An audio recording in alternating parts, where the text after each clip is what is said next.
जय गजानन, जय श्रीमन्नारायण, जय आदिशक्ति माता। हर महादेव। सनातन धर्म प्रेमियों, आप सभी का स्वागत है स्कंद पुराण पर आधारित आषाढ़ मास महात्म्य की पवित्र यात्रा में। आज हम सुनेंगे अध्याय 15 की अत्यंत विस्तृत, गूढ़ और रहस्यमयी कथा, जिसमें समाया है एक तपस्वी ब्राह्मण, एक निष्ठावान राजकुमार और स्वयं भगवान विष्णु के अवतार का अद्भुत रहस्य। तो आइए आरंभ करते हैं इस आध्यात्मिक यात्रा को। बहुत समय पहले विदर्भ देश में एक महान तपस्वी ब्राह्मण रहते थे, गौतम ऋषि। उनका आश्रम तपस्या, वेद अध्ययन और यज्ञों का केंद्र था। वहां सैकड़ों शिष्य शिक्षा ग्रहण करते थे। गौतम ऋषि आषाढ़ मास में विशेष रूप से भगवान विष्णु की उपासना करते थे। निर्जल उपवास, तुलसी सेवा, दीपदान, पितृतर्पण, ब्राह्मणों को जल कलश का दान, उनकी यह सेवा तीनों लोकों में विख्यात थी। लेकिन एक वर्ष उनके आश्रम में भीषण अकाल पड़ा। जल की धारा सूख गई, वन्य जीव मरने लगे और शिष्य रोग से ग्रस्त हो गए। गौतम ऋषि ने सोचा, क्या यह मेरे किसी अधूरे संकल्प का फल है, या मैंने किसी देव को रुष्ट कर दिया। उन्होंने गंगा जल से स्नान किया, 3 दिन का मौन व्रत लिया और भगवान विष्णु का ध्यान किया। तभी रात्रि में स्वप्न में भगवान नारायण प्रकट हुए। भगवान विष्णु बोले, हे गौतम, यह संकट केवल प्रकृति का नहीं, यह उस धर्म की परीक्षा है जिसे तुमने युगों तक निभाया है। यदि तुम आषाढ़ मास की पूर्णिमा को 108 ब्राह्मणों को गंगा जल, तिल और तुलसी पत्र से तर्पण करोगे, तो यह संकट शांत होगा। साथ ही एक राजकुमार तुम्हारे आश्रम आएगा, वह तुम्हारे तप का भागी होगा। उसी दिन सुदूर पश्चिम दिशा से एक तेजस्वी परंतु थका हुआ राजकुमार राघव गौतम ऋषि के आश्रम पहुंचा। उसने कहा, हे ऋषिवर, मैं अपने पिता का राज्य छोड़कर धर्म की खोज में निकला हूँ। मुझे आपके चरणों में सेवा और ज्ञान की याचना है। ऋषि ने स्वीकार किया। राघव बहुत विनम्र, बुद्धिमान और सेवा भाव वाला निकला। गौतम ऋषि ने संकल्प लिया, 108 ब्राह्मणों का पूजन, 108 कलशों में गंगा जल भरकर दान, 108 तुलसी पत्र अर्पित कर विष्णु पूजन, पितरों के लिए तर्पण, बट वृक्ष के नीचे दीपदान। राजकुमार राघव ने सेवा में विशेष भूमिका निभाई। वह ब्राह्मणों को भोजन परोसता, जल लाता, गायों की सेवा करता।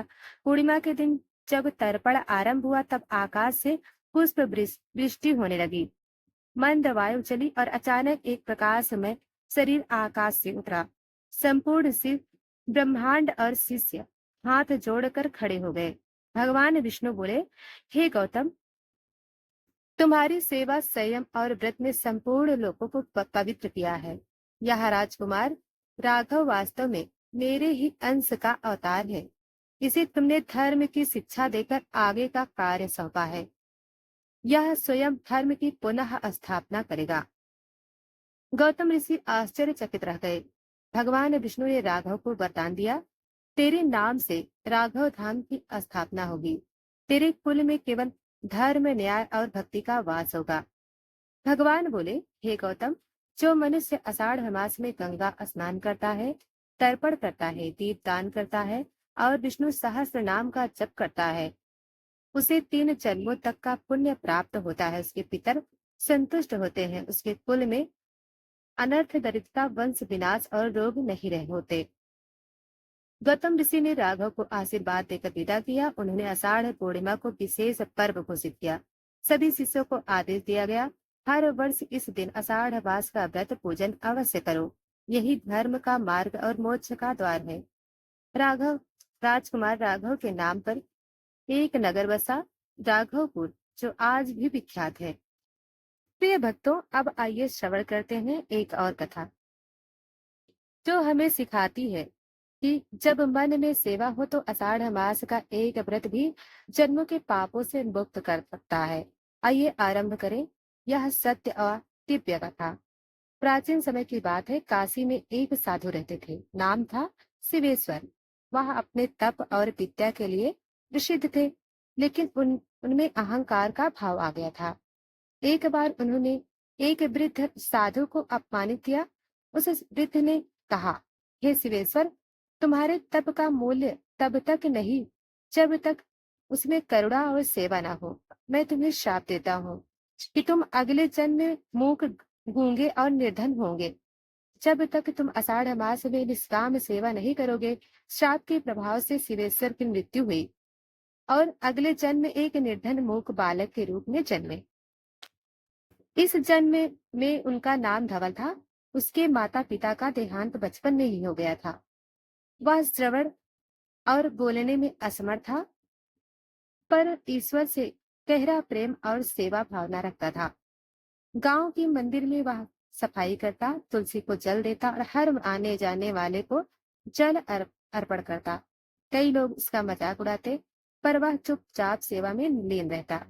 एक दिन गांव में एक संत आए। उन्होंने गांव वासियों को आषाढ़ मास व्रत की महिमा सुनाई। सभी लोग चले गए, पर धवल वहीं बैठा रहा और मन में संकल्प लिया, मैं पूरा आषाढ़ मास गंगा स्नान, मंदिर सेवा, दीपदान व्रत और तुलसी सेवा करूंगा, चाहे कोई मुझे जाने या ना जाने।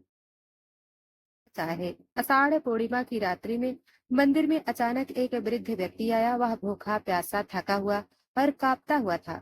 धवल ने उसे आश्रय दिया, पैर धोए, फल और जल अर्पित किया और अपने वस्त्र भी दे दिए। वह वृद्ध बोला, बेटा तू मुझसे कुछ मांग क्यों नहीं रहा है? धवल ने कागज पर लिखा, मुझे सिर्फ प्रभु की सेवा चाहिए, यही मेरा मोक्ष है। तभी वह वृद्ध भगवान विष्णु के रूप में बदल गया। भगवान विष्णु बोले, हे शिवेश्वर, तू अपने पूर्व जन्म के पाप से मुक्त हो गया है। यह आषाढ़ मास का व्रत, यह सेवा, यह निष्काम प्रेम, यही धर्म का सार है। मैं तुझे अपने धाम ले जा रहा हूँ। उसी क्षण धवल का शरीर दिव्य हो गया। वह बोलने लगा और जय विष्णु का उच्चारण करते हुए स्वर्ग धाम चला गया। पार्वती पूछती है, हे नाथ, क्या केवल मूक निर्धन व्यक्ति भी इतना पुण्य कमा सकता है? भगवान से कहते हैं, हे पार्वती, आषाढ़ मास में जो व्यक्ति मौन रहकर सेवा करता है, तुलसी का पूजन करता है, दीपदान करता है, वह 100 यज्ञों के बराबर फल को प्राप्त करता है। यह मास केवल व्रत का नहीं, अहंकार के त्याग और सेवा को स्वीकार का काल है। प्रिय भक्तों, आज की कथा हमें सिखाती है, धर्म केवल आडंबर नहीं बल्कि निस्वार्थ सेवा, समर्पण और ईश्वर की सच्ची पूजा है। यदि आपको यह कथा स्पर्श करती हो तो कमेंट में सेवा ही धर्म है, जय श्री हरि, और इस वीडियो को अधिक से अधिक सनातन प्रेमियों तक पहुंचाएं। हर हर महादेव, जय श्रीमन नारायण।